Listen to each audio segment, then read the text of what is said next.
Hadirin sidang Jumat rahimakumullah, harapannya adalah selepas Ramadan kita dapat terbiasa dengan hal yang sudah kita lakukan selama 1 bulan lamanya.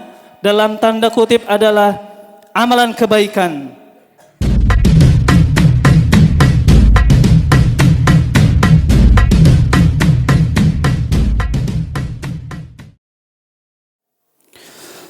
Maka tetap kita akan lanjutkan di bulan-bulan berikutnya.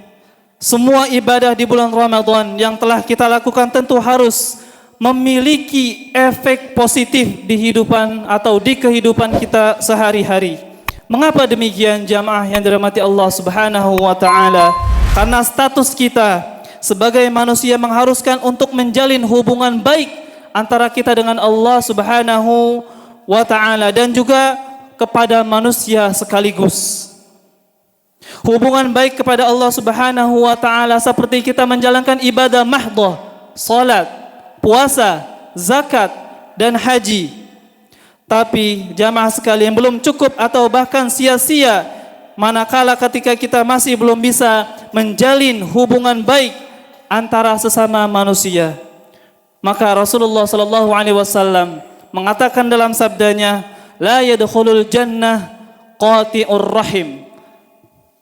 Artinya tidak akan masuk surga orang-orang yang memutus silaturrahim. Hadis riwayat Bukhari.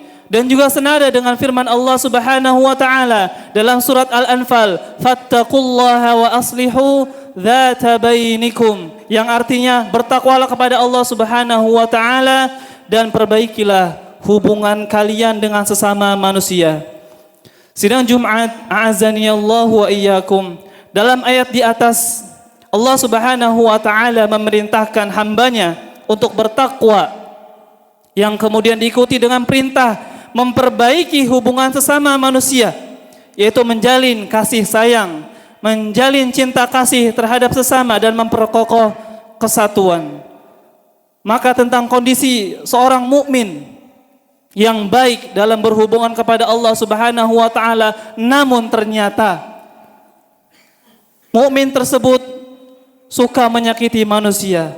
Maka suatu ketika Rasulullah sallallahu alaihi wasallam bertanya kepada para sahabat, wahai sahabat, atadruna mal muflis?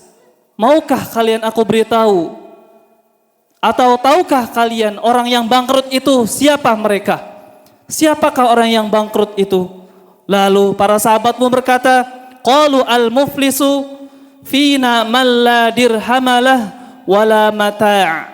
Kata sahabat, orang yang bangkrut di antara kami wahai Rasulullah adalah mereka yang tidak mempunyai uang, adalah mereka yang tidak mempunyai kekayaan. Maka Rasulullah sallallahu alaihi wasallam pun menjawab, menjelaskan, orang yang muflis, innal muflisa min ummati ya'ti yaumal qiyamah bi salatin wa siyamin wa zakatin.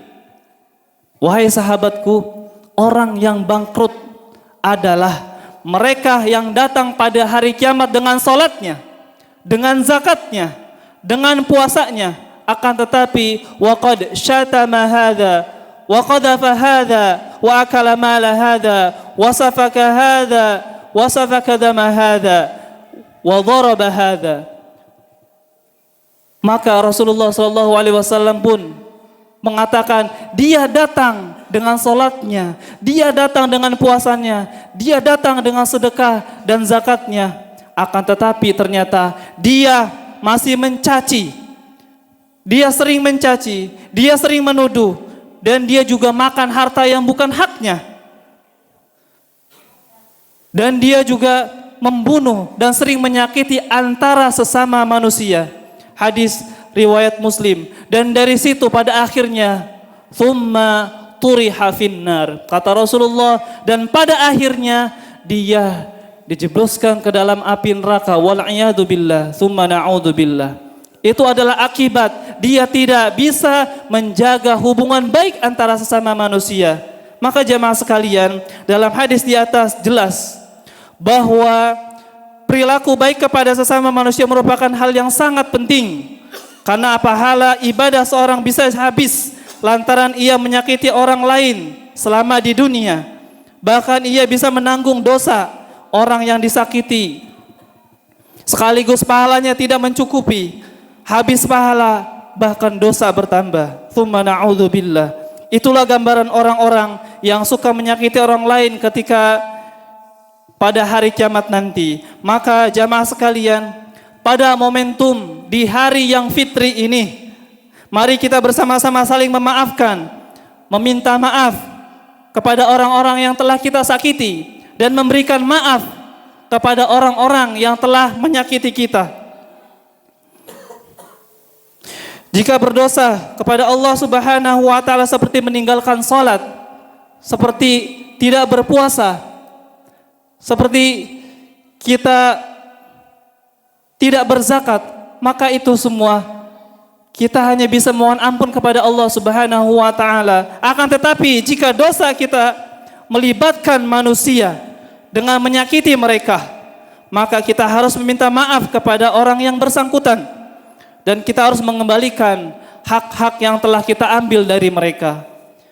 Maka jamaah sekalian dirahmati Allah Subhanahu wa taala, dari sekian yang tadi kita paparkan, setidaknya kita bisa mengambil kesimpulan bahwasannya kita manusia yang penuh dengan kesalahan dan dosa, seperti halnya yang sering kita dengar, kullu bani Adam khata'un. Semua anak cucu Adam, manusia itu tempatnya salah dan dosa. Akan tetapi wa khair khata'in at-tawwabun. Akan tetapi sebaik-baik kesalahan yang telah kita perbuat adalah kita yang bisa benar-benar bertaubat, memohon ampun, memperbaiki diri di hadapan Allah Subhanahu wa taala. Maka Imam An-Nawawi rahimahullahu taala dalam kitabnya Riyadhus Shalihin, beliau di sana memaparkan terkait tentang pertaubatan seseorang dari kemaksiatan, dari dosa yang telah dia lakukan antara sesama manusia, terlebih menyakiti mereka. Maka di antara taubatnya adalah yang pertama, kata Imam An-Nawawi rahimahullah, dia harus bertobat. Dia berhenti dan menyesali perbuatan tersebut. Yang kedua, menghadirkan penyesalan dalam diri atas kesalahan dan kemaksiatan yang telah dia lakukan. Dan yang ketiga, berniat sungguh-sungguh untuk tidak mengulangi perbuatan tersebut.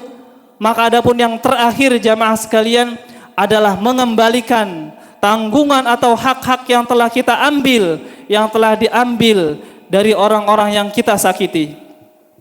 Sidang Jumat azani Allah wa iyyakum, dalam kitabnya Riyadhus Shalihin, Imam An-Nawawi juga mengatakan, fa in kanat malan aw nahwahu radduhu ilaih.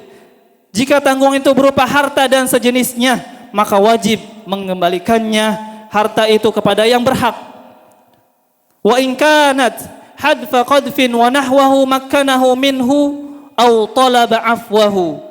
Akan tetapi jikalau berupa tuduhan zina, tuduhan lainnya, maka hendaklah mencabut tuduhan tersebut dari orang itu atau meminta maaf kepada orang yang disakiti itu.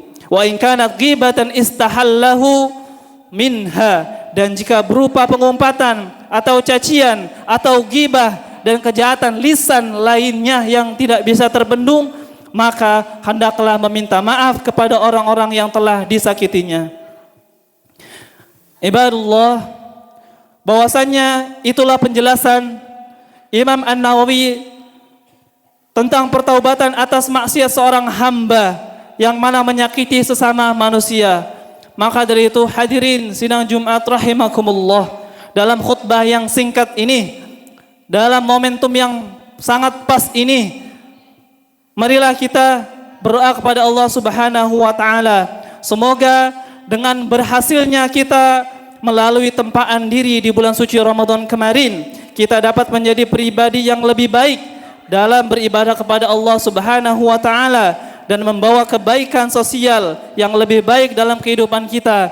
Dan kita juga terus berharap meminta kepada Allah Subhanahu wa taala agar bisa terus diistiqomahkan dalam segala kebaikan, dalam semua kebaikan, karena tujuan kita di dunia ini adalah untuk beribadah kepada Allah Subhanahu wa taala. Tidak ada yang lain. Toh kita manusia adalah yang bisa atau mempunyai umur antara sittin wa sab'in, antara 60 dan 70. Setelah itu kita sudah dipanggil Allah Subhanahu wa taala.